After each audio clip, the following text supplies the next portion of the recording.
Cement production world economy की सबसे important activity है। ग्लोबल सीमेंट प्रोडक्शन अगले कुछ दशकों में बढ़ने की एक्सपेक्टेशन है। हालांकि चाइना में सीमेंट प्रोडक्शन धीमा हो रहा है, लेकिन इंडिया और बाकी डेवलपिंग इकोनॉमीज़ में सीमेंट की डिमांड बढ़ती रहेगी।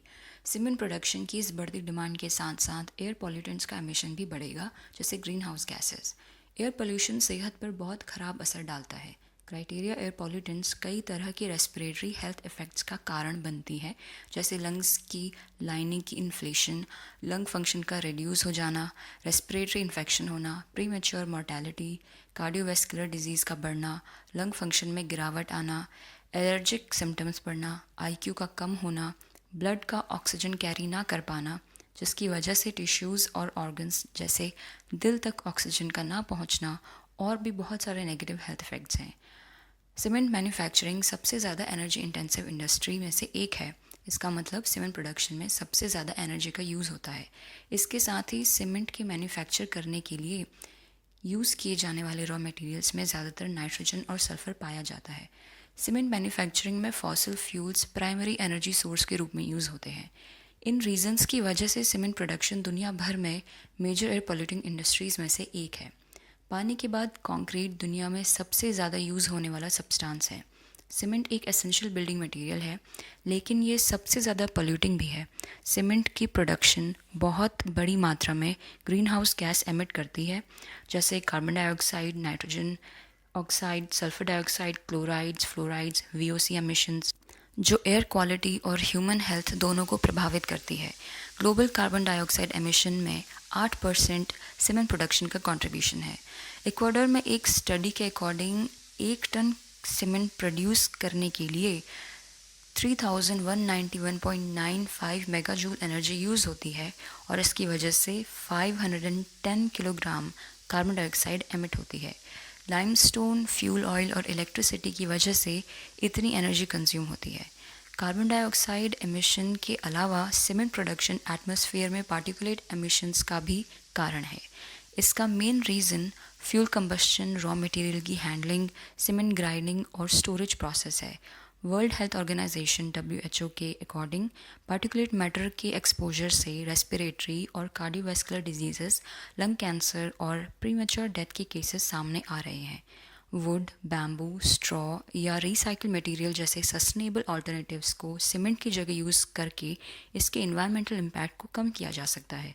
सीमेंट प्रोडक्शन में एनर्जी एफिशिएंसी को इम्प्रूव करके सीमेंट के एनवायरनमेंट पर गलत असर को कम किया जा सकता है, जैसे सीमेंट प्रोडक्शन में सोलर, विंड और hydro electric renewable energy sources का यूज़ को बढ़ावा दिया जा सकता है। एक और मेथड जिससे सीमेंट के एनवायरनमेंट पर इम्पैक्ट को रिड्यूस किया जा सकता है, वो है सीमेंट में क्लिंकर कंटेंट ऐसे मटेरियल से रिप्लेस किया जाए जिनकी उससे अच्छी प्रॉपर्टीज़ हैं, जैसे fly ash, metakaolin, blast furnace slag और जियोपॉलीमर्स। इन्वायरमेंट पर सीमेंट का नेगेटिव इम्पैक्ट ना सिर्फ उसकी प्रोडक्शन से होता है, बल्कि सीमेंट के यूज़ और डिस्पोजल से भी होता है। सीमेंट नेचुरल और अर्बन दोनों इन्वायरमेंट को नुकसान पहुंचाता है। Cement biodiversity, landscape, cultural heritage सबको प्रभावित करता है। सीमेंट सॉइल की वाटर प्रूफिंग को भी डैमेज कर रहा है, जिससे सॉइल के पानी को इन्फिल्ट्रेट और रिटेन करने की कैपेसिटी नष्ट होती जा रही है। इसकी वजह से erosion, flooding, drought, desertification, surface और ग्राउंड वाटर्स का कॉन्टामिनेट हो जाना जैसे प्रॉब्लम सामने आ रहे हैं।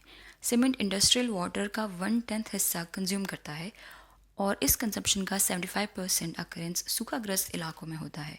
सीमेंट से एक और डैमेज होता है, वो ये है कि लोकल और ग्लोबल क्लाइमेट में ऑल्टरेशन आना। इसकी वजह से ग्रीन हाउस गैसेस का एमिट होना और अर्बन हीट आइलैंड इफेक्ट। इस इफेक्ट में रूरल एरियाज़ के मुकाबले अर्बन एरियाज़ में टेम्परेचर ज़्यादा होता है, क्योंकि आर्टिफिशियल सरफेसेस जैसे एसफाल्ट, कंक्रीट और मेटल हीट को ज़्यादा एब्जॉर्ब और एमिट करते हैं। Human health, energy consumption, air quality और बायोडाइवर्सिटी पर इस इफ़ेक्ट का बहुत नेगेटिव इफ़ेक्ट पड़ता है। कल्चरल और नेचुरल हेरिटेज का डिग्रेड हो जाना भी सीमेंट का एक प्रमुख नुकसान है, क्योंकि ऐसे कई इंफ्रास्ट्रक्चर और बिल्डिंग्स का कंस्ट्रक्शन बड़ी तेज़ी से हो रहा है जो इन्वायरमेंट, हिस्ट्री और उस जगह की आइडेंटिटी की रिस्पेक्ट नहीं करते। सीमेंट की वजह से एस्थेटिक, हिस्टोरिकल, आइकोलॉजिकल, लैंडस्केप और इकोलॉजिकल वैल्यूज़ का भी नुकसान होता है। सीमेंट कार्बन डाइऑक्साइड एमिशन का मेन कंट्रीब्यूटर है, जो कि सबसे ज़्यादा मात्रा में पाई जाने वाली ग्रीन हाउस गैस है। इंटरनेशनल एनर्जी एजेंसी IEA की रिपोर्ट के अकॉर्डिंग 2018 में सीमेंट सेक्टर ने 2.2 giga tons carbon dioxide emit किया था और ये ग्लोबल कार्बन डाइऑक्साइड एमिशन का 7% था। इस सब एमिशंस का मेन कारण है क्लिंकर का प्रोडक्शन, जो कि सीमेंट का एक मेन कंपोनेंट है, जिसके मैन्युफैक्चरिंग में 1450 डिग्री सेल्सियस टेम्परेचर लगता है। ये टेम्परेचर फॉसिल फ्यूल जैसे कोल, ऑयल या नेचुरल गैस के कंबशन से मिलता है, जो कि जलने पर कार्बन डाइऑक्साइड प्रोड्यूस करते हैं। IEA के अकॉर्डिंग 1 टन क्लिंकर प्रोड्यूस करने के लिए 0.9 टन कार्बन डाइऑक्साइड जनरेट होती है, जिसका 60% लाइमस्टोन के कैल्सिनेशन और 40% फ्यूल के कंबशन से आता है। इसलिए 1 टन सीमेंट प्रोडक्शन के लिए, जिसमें 65% क्लिंकर होता है, 0.6% कार्बन डाइऑक्साइड जनरेट किया जाता है। सीमेंट का इन्वायरमेंटल इम्पैक्ट बहुत हाई है। पार्टिकुलेट मैटर और गैशियस पोल्यूटेंट्स के एक्सपोजर से ह्यूमन हेल्थ को बहुत भारी प्रॉब्लम आ रही है। लेकिन आज के टाइम में सीमेंट का कंट्रीब्यूशन इकोनॉमी की प्रोग्रेस के लिए बहुत ज़रूरी है। इकोनॉमिक ग्रोथ को इन्वायरमेंटल प्रोटेक्शन के साथ कंबाइन करके आगे बढ़ने में ही समझदारी है।